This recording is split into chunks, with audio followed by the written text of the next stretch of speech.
Hello and welcome back to 100 coding challenges in C Sharp. This is episode 12 and it's called largest number. In this challenge, we're going to read in 3 numbers from the user and print back the largest number. If you want to attempt doing this yourself, then hit that pause button now. Okay, so let's begin. Let's start off by asking the user for their numbers. I'm just gonna duplicate this 3 times.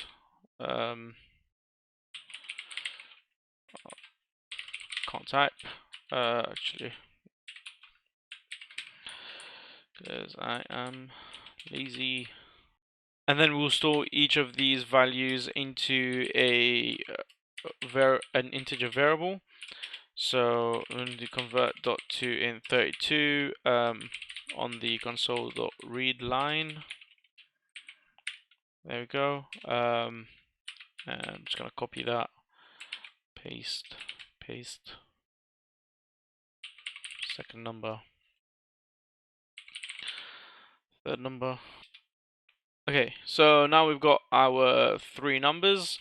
We want to start working out which one is the largest. So there are quite a few different ways to do this. The way I'm going to show you in this challenge here today is kind of what I think is the simplest way. So we won't be using any syntax that we haven't really learned already.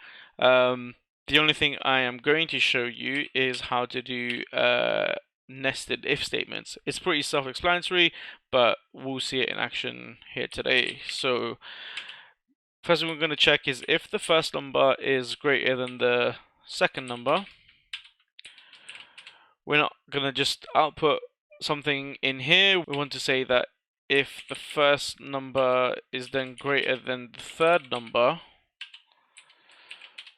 then that way we know that the first number is actually the largest number, because we've checked that the first number is greater than the second number, the first number is greater than the third number, so we know that the first number is the greatest number.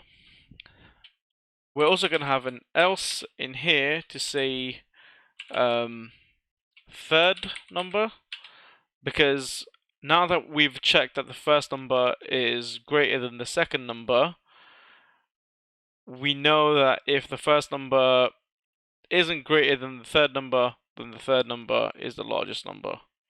What we'll then do is have an else if statement to check that the second number is greater than the third number, and if that's the case, then we know that the second number is the greatest number.